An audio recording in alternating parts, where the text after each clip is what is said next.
Hey there. In this video, I'm going to be talking about free gardenery and about life as a path of spiritual regeneration. I'm filming from a slightly different location today and without a tripod because my co-host doesn't wish to move.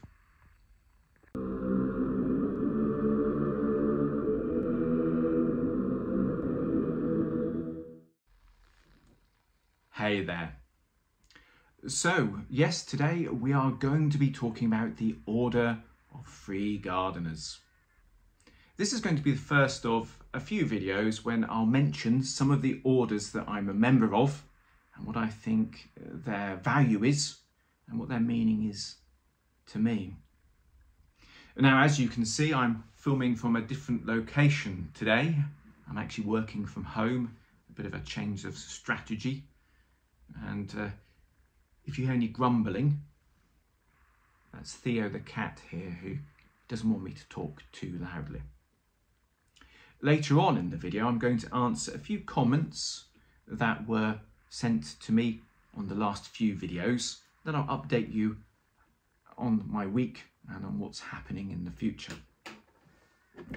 So, the Free Gardeners.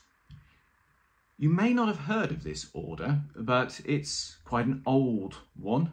We've got evidence of free gardener lodges going back as early as 1676 in Scotland. And there were orders like this then, which we don't hear of nowadays. There were free fishmongers and free carpenters. But of course you will have heard of the Freemasons. All of these societies take their lead from the guilds and other trade-related organisations, and what they offer, which I think is really valuable now, is a sense that your job, your profession, your calling in life is reflected in your inner development, and that these two, in a sense, are one. So just as Freemasonry is always talking about building an inner temple and making things straight and upright and firm foundations and measuring things precisely and that kind of thing, free gardenery is based on a nature-based analogy whereby you are a gardener. Now it's important to note that the first free gardeners were gardeners, and this was part of their inner path related to that.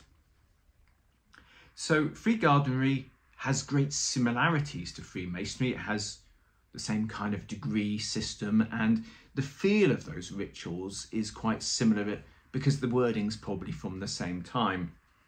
Even their symbol, I don't know if you can see, this is my free gardener tie, it's a square and compass with a pruning shears on it. Free gardeners wear aprons, but these aprons aren't, they're aprons of a stonemason. They're aprons of a garden, a bit longer. And of course, the free gardeners are very interested in the Garden of Eden, the first garden, when we first put our aprons on, which were made of fig leaves. So let me explain a bit about the analogy of free gardenery. Just as you are here to look after and make the world around you better and keep harmony between all things and everything in balance, that's what you're going to do in yourself. The aim is to cultivate virtue, to improve the mind and the character, and to elevate your consciousness. All the things that you need to do to make a garden work and be a beautiful, pleasant place, you need to do inside as a free gardener. This means that harmony is very important. You need to work with how things are. A gardener learns this. You can sort of guide plants slightly and you can relocate them if you're very careful, but you need to work with the soil you've got and where you are. There's no use trying to use the farming principles that you developed in Scotland if you're in Saudi Arabia. you've got to be aware of the nature of things, and you need to be aware of your own mind. The inner gardener soon learns how to weed out the negative thoughts and ways of thinking which are inappropriate, but also learns that if you water certain plants, they'll grow. If you leave the other ones, they will wither. So we must maintain a kind of calm watchfulness, but also a patient guiding over our own minds.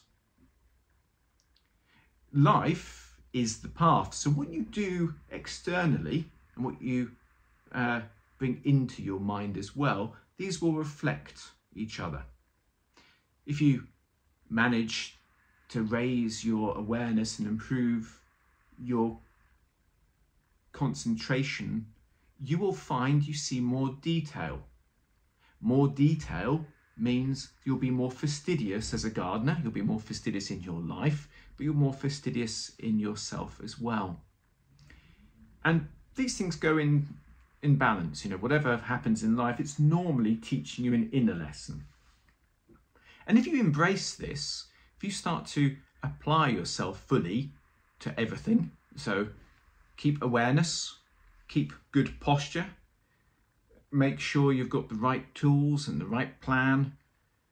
Just as when you're planting a garden, you make sure the environment is as good as possible, make sure you've got the right friends and the right inspirational material. You can start to improve all the things you do, even the mundane. And this is very interesting because modernly we've got an idea that self-development is going to come from something different, something special.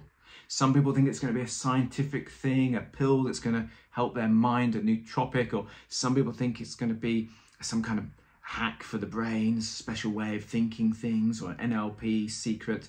Others think it's going to be a mystical initiation in the mountains. Free gardenery, for me, reminds us it can be in the mundane. Just imagine someone with a little more awareness, a little more skillfulness, who really took that on board. Can you imagine someone who, whenever they spoke, they thought through what they said and made the best effort to really communicate to who they're talking to, really tune into them? Imagine how eloquent they'd become if they kept doing that. Imagine someone who every time they signed their name, they did it as beautifully as possible and with precision. Imagine how their calligraphy would improve. Just think if every time you sat down, you tried to choose the best possible food to bless your body. If you took this into daily life, into your work, into your private life, into your normal day-to-day routine, imagine how you'd improve everything.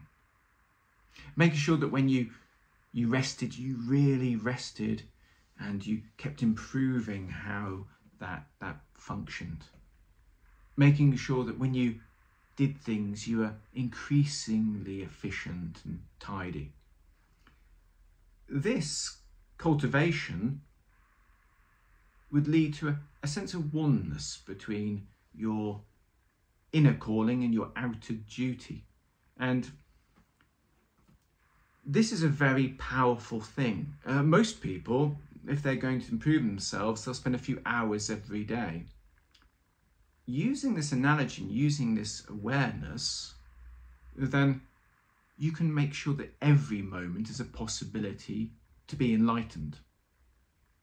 Now, one thing I ought to mention is, as I said, there are many different groups like this. There were even opticians at one point that had a society based on seeing more clearly and understanding light. There were printers that would imprint, they'd sort of practice memory and imprinting different lessons in themselves.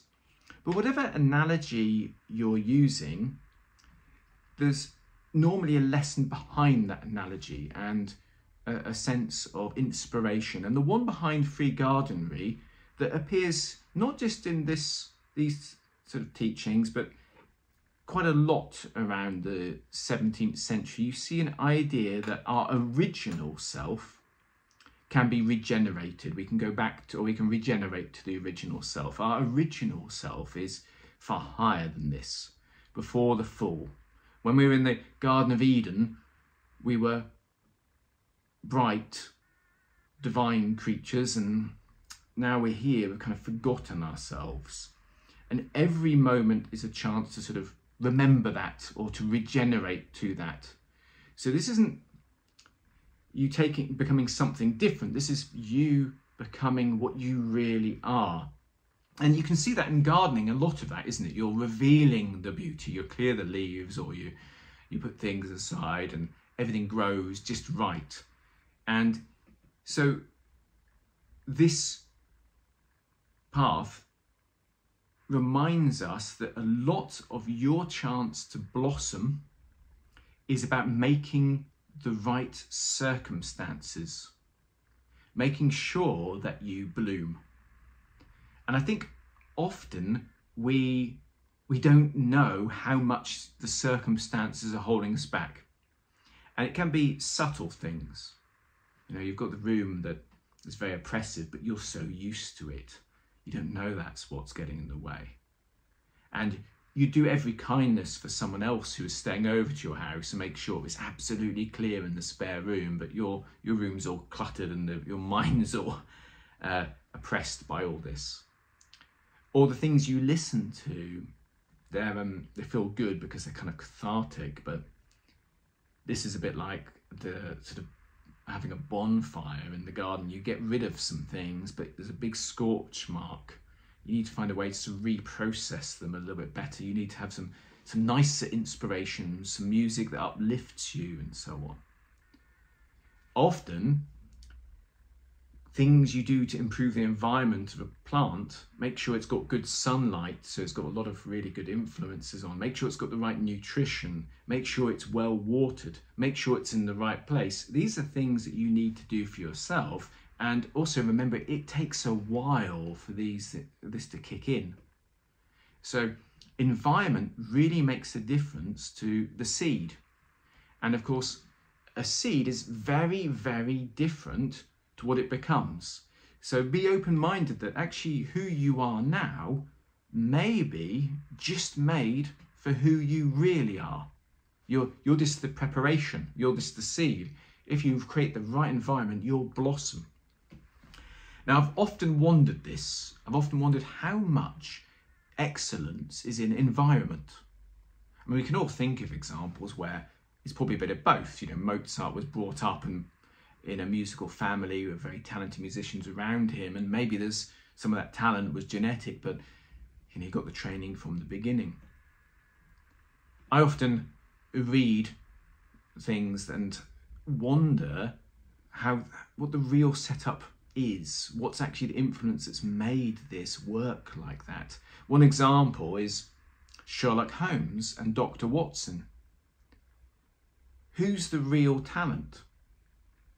We have Sherlock Holmes is so wonderfully observant and so clever, but he's got Holmes with him asking the right questions, giving the right approval, with a gun to make sure he doesn't get hurt, bringing income from publicity so he doesn't have to worry about money.